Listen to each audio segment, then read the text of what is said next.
Hi everyone, আসসালামু আলাইকুম। Beauty টিপসে সবাইকে স্বাগতম জানাচ্ছি নতুন আরও একটি ভিডিও দেখার জন্য। আশা করছি যে যেখান থেকে আমার ভিডিওটা দেখছেন সবাই অনেক ভালো আছেন, সুস্থ আছেন। আজকে দেখাবো কিভাবে ইনু দিয়ে আপনারা ত্বকের যত্নে ব্যবহার করতে পারেন। ত্বকটাকে অনেক বেশি ফর্সা এবং গ্লোয়িং করে রাখতে পারেন, বিশেষ করে গরমে ত্বকের যত্নে এইটা ইনু ব্যবহারে অনেক বেশি ভালো রেজাল্ট পেতে পারেন। যেমন 30 সেকেন্ডের পরিবর্তনই দেখতে পারবেন যে আপনার কতটা উপকার আপনার আসছে। এই ইনুর সঙ্গে মাত্র 3টি উপকরণ মিশিয়ে জাদুঘরে একটি ক্রিমের মতো ম্যাসাজ ক্রিম আপনি ব্যবহার করে অনেক ভালো রেজাল্ট পেতে পারেন। তবে এটা মুখের জন্য না, হাত পা, গলা, ঘাড়, বগল যেখানে কালো দাগ থাকবে প্রচুর পরিমাণে, কারণ মুখের ত্বকটা কিন্তু অন্য ত্বকের চাইতে অনেক বেশি মোলায়েম থাকে বা অনেক বেশি সফট থাকে, তাই মুখে এটা ব্যবহার না করাই ভালো। যদিও করেন খুব সীমিত পরিমাণে এবং অল্প সময়ের জন্য ম্যাসাজ করে ধুয়ে নিতে হবে।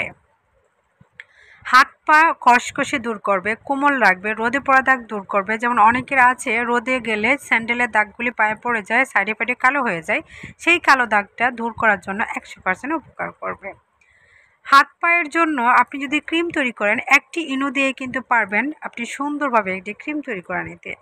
আর এই ইনুর সঙ্গে যে উপকরণগুলি আমি দিব, প্রত্যেকটা উপকরণই কিন্তু ত্বকটাকে গ্লোয়িং করার জন্য 100% উপকার করে।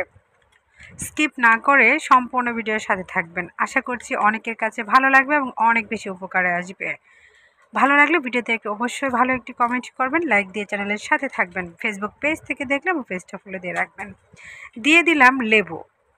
লেবু দেওয়ার সাথে সাথে দেখুন অ্যাক্টিভ হয় শুরু করে দিয়েছে, অনেকটা ফেনা চলে আসছে। হাত পায়ের ক্ষেত্রেও সেটাই, আপনার হাত পা যদি কষকষে থাকে, চামড়াটা সমস্যা থাকে, কালো দাগ থাকে, সেটাও কিন্তু সেমভাবে উঠানো সাহায্য করবে। এখন দিয়ে নিচ্ছি রেগুলার যে শ্যাম্পু আমি ব্যবহার করি সেটা। আপনি সবসময় মাথার চুলে যেটা ব্যবহার করেন সেটা নিয়ে নেবেন 1 চামচ পরিমাণ। আর এটার সঙ্গে দিয়ে দিচ্ছি হাফ চামচের চাইতেও কম হলুদের গুঁড়া। এখন এই 4টি উপকরণ ভালোভাবে মিশিয়ে নিচ্ছি। মিশিয়ে নিলে অ্যাক্টিভ থাকা অবস্থাতেই কিন্তু হাত পায়ে, বগলে, গাড়ে যেখানে আপনি দিতে চান সেখানে মাসাজ করে নেবেন ফোমের মতো থাকা অবস্থায়, কারণ কিছুক্ষণ রেখে দিলে সেই ফোম ভাবটা চলে যাবে। যখন অ্যাক্টিভ থাকবে এটা মানে ব্লিচের মতো, গোল্ড ব্লিচ, ম্যাঙ্গো ব্লিচ, আমরা অনেক ধরনের ব্লিচ করে থাকি, সেম এই ব্লিচের মতো কাজ করবে, তবে কালার করবে না। হাত পা ফর্সা করতে, গ্লেজ দিতে কতটা উপকার করে আপনি যদি ব্যবহার না করেন তাহলে কিন্তু বুঝতে পারবেন না। এই ক্রিমটা আপনি ঘন ঘন ব্যবহার করতে পারবেন না, কারণ এটার মধ্যে অ্যাসিডিটি থাকে, অ্যাসিড জাতীয় যে কোনো একটি পদার্থ থাকে। আবার এটার মধ্যে থাকে আপনার খাবার সোডা, যেটা আপনার চামড়াটাকে অনেক বেশি পাতলা করে তুলবে, তাই ঘন ঘন ব্যবহার করা যাবে না। সপ্তাহে একদিন আপনি ট্রাই করতে পারবেন। মাসাজ করার পর 5 মিনিটের ভিতরে ধুয়ে নিতে হবে। অন্য রেমেডির মতো 15-20 মিনিট আপনার রাখা যাবে না।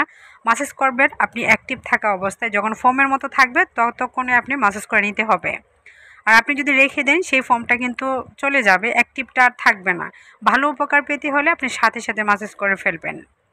আশা করছি আমার কথাগুলি আপনারা অনেক বেশি ভালো করে বুঝতে পেরেছেন। না বুঝতে পারলে ভিডিওতে কমেন্ট করবেন, কমেন্টের মাধ্যমে উত্তরগুলি দেওয়ার চেষ্টা করব। যে যেখান থেকে দেখুন না কেন সবাই ভালো থাকুন, সুস্থ থাকুন। নতুন কোনো ভিডিওতে দেখা হবে। আল্লাহ হাফেজ।